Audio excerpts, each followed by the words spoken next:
Well, Mitch, we're wrapping things up at New Holland, but it doesn't really look like we're in a cocktail lounge. Not very much. With New Holland, not only are they pulling great stuff out of the barrels, they're also making some really cool stuff with the barrels, including pieces of art.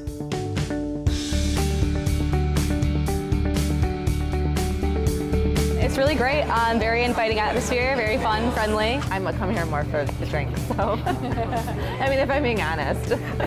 I mean, they're huge now to just brew in town, and now it's like in grocery stores where I'm from in Ohio. Like, it's cool. If you're into the craft beer world, you know all about New Holland, which started brewing in 1996.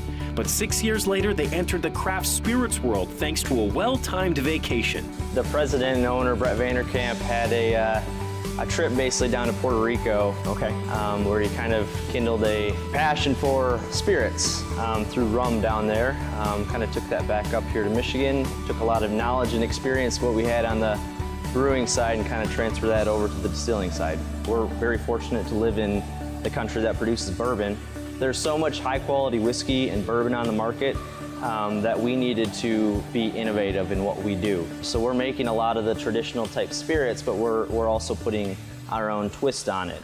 One of those twists is using old bourbon barrels that age their signature Dragon's Milk Stout to create New Holland's most popular spirit, beer barrel bourbon.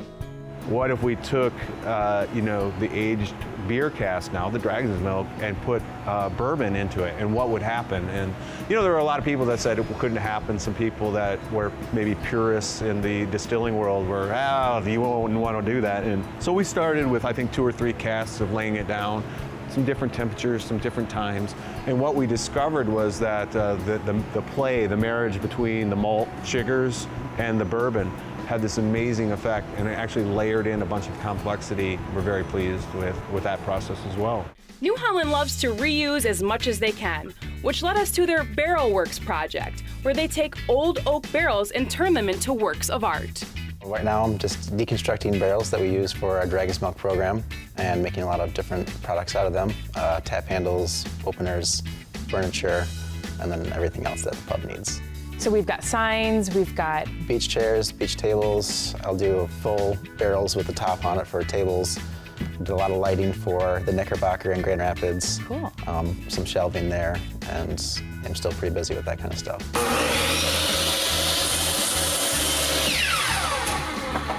Brett Vanderkamp really kind of respects art and really has a value for it, so I think that's kind of why I'm still here. I think it really sets you guys apart from any other distillery I've been to. I've never seen a workshop within a distillery. Yeah, me neither, especially something kind of as kind of quirky as this. It's more of an art studio than a wood shop.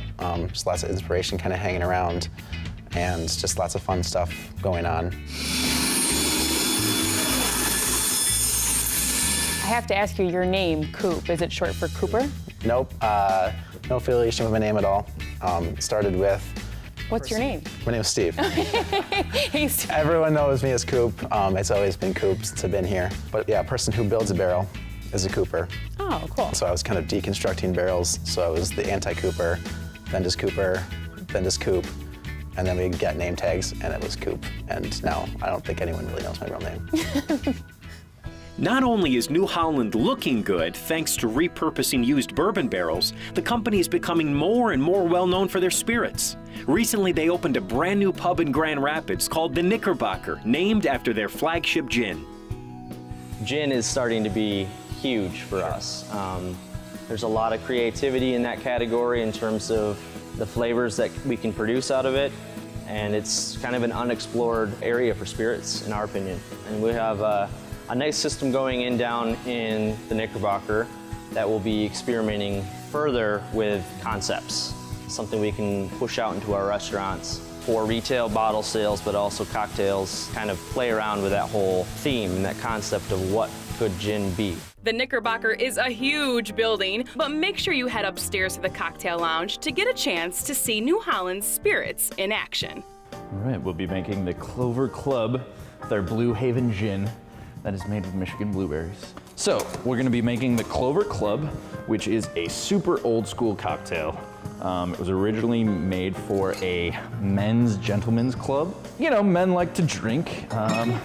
Turns out they like to drink beautiful fruity concoctions, because we will see that by today's standard, this looks more like a drink for a female.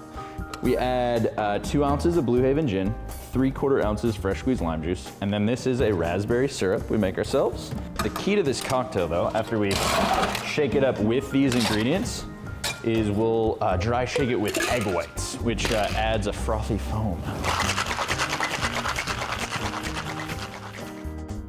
And we will